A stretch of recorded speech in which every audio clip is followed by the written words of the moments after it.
I'm Bridget Readel. I'm Ag Director with Wday Radio, and I get the chance to spend part of my day talking with Andy Draeger. Andy is with Meridian Seed Company from Mapleton, North Dakota. But Andy, like myself, I think a lot of your farmers in the area probably don't know who Meridian is. What can you tell me? Absolutely. Well, we are a diversified field seed company based out of Mapleton, North Dakota. Work with a multitude of different crop types, mainly focusing on specialty crops. So some of our biggest ones are field peas, chickpeas. We also do some spring wheat, winter wheat, but everything, you know, all the way down into barley, oats, durum, even canola. So what's your footprint as far as geography where you sell seed?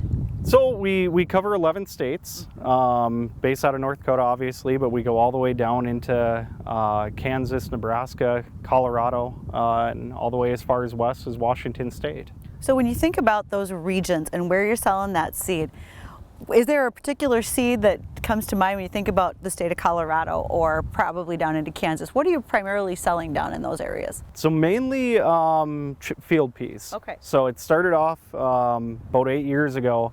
Started off with field peas. So farmers in western Nebraska were really looking for a different option, rotational aspect, but also something to cover fallow ground. Okay. And field peas had an exceptional fit. Since then it's grown into Kansas and even into a little bit of Colorado. Having said that, you know, we're actually in winter wheat down there as well. I mean, how can you ignore it's a major crop down there for sure. It's a huge crop down there. Mm-hmm. And when you're doing that, where are you sourcing? You have seed production that's grown for you, but you're working with somebody else likely to help bring some of those greater varieties forward, correct? Yeah. Okay. Yep. So I mean, typically, you know, like for down in the Central Plains, what you're going to see when we first bring in a field pea variety, really we're focusing up here. Okay. I mean, this is the most density of the market is up here.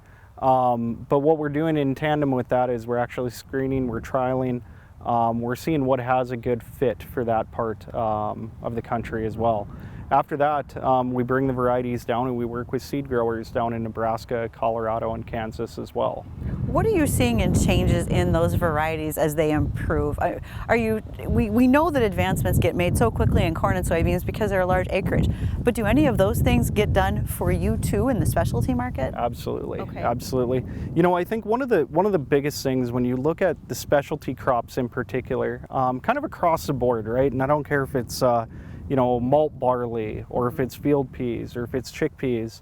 Across the board, what you really see is a lot of changes in the market and changes what the consumer is buying in those products, whether it's domestic or international.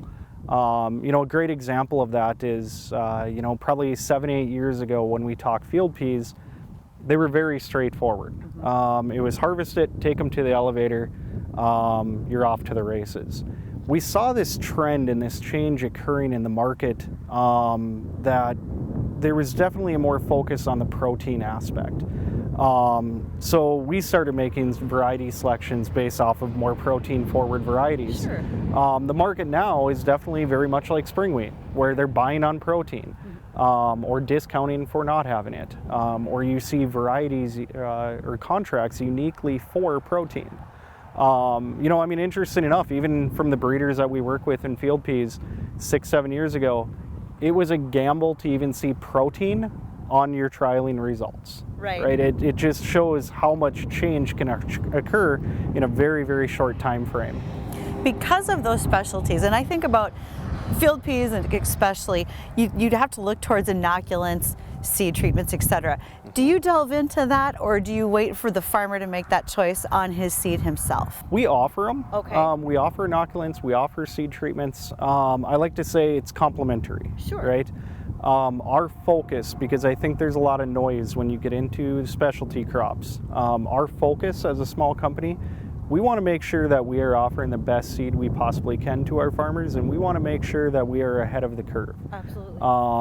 So having said that, you know, I mean, yeah, we offer it. It's not strategic.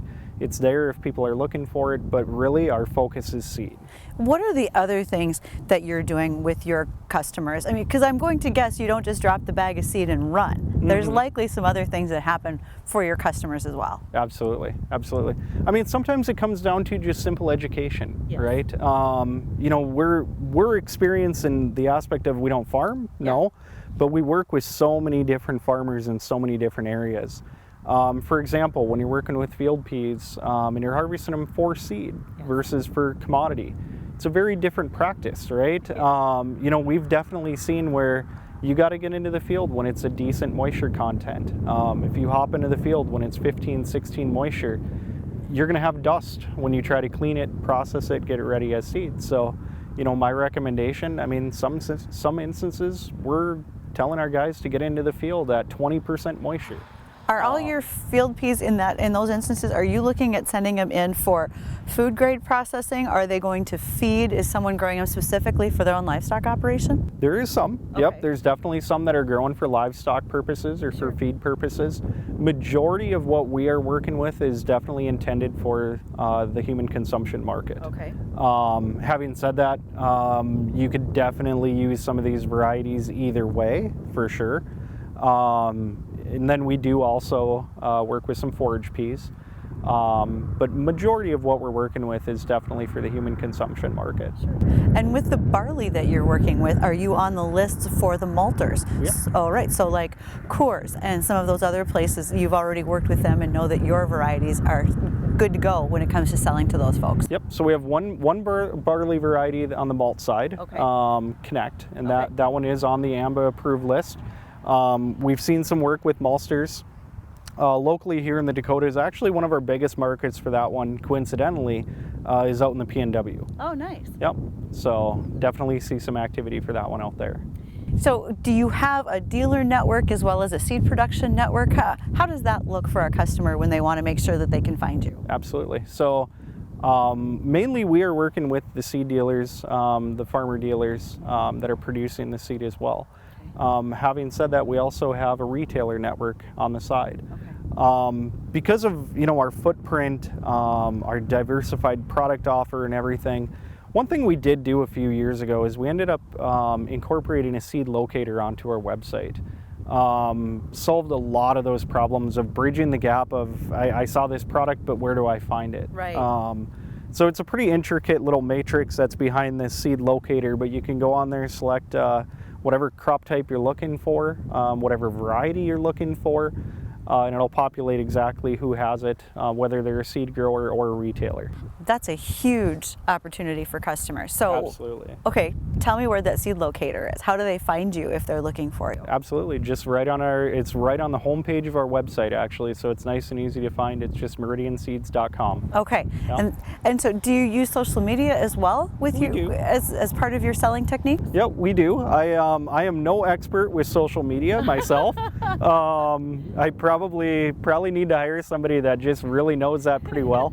We do use social media for sure. Okay. I guess in my opinion, I am a little bit more old school myself. I enjoy the handshake, face-to-face social interaction. So that is why, me personally, I'm not very good at it. But I know there's many other people that are exceptional with it. But yeah, we have all the platforms. Excellent. And then a few individuals within our company that manage those. And that's a chance for your farmers to see what your products are, how they're performing in the field, Yep. and just have that discussion with you about what's the right fit for my farm and this particular piece of ground. Because I would venture a guess, as the guy who sells seed, you're not just going to throw them the bag of seed and walk away. It's also going to be, tell me about your soil types and other things that may be a concern. Absolutely. So plenty of service after the sale from Meridian. Yeah. Excellent. Oh yeah. Yep, absolutely. And I mean, ultimately, what I like to say is when somebody is looking for a field pea variety, when they're looking for a spring wheat variety, I want to be first in mind. Mm-hmm. I want to be the person they call. Well, that's not going to happen with just one sale and walk away. No. I look at every one of our customers as a long-term customer. But I also think that you're positioning yourselves as the experts to what are the things that you can provide them as a resource after the fact. Absolutely. When it comes to harvest tips and tricks, those types of things as well. Absolutely. That's outstanding. Yep. Is there anything else you want to make sure customers know about your business, Andy? You know, I mean, we could probably talk for days. I am definitely a talker myself. You know, I mean, in general, you know, what I always like to say, you know, I'm probably not going to be able to help you with your corn and soybeans. Not going to happen.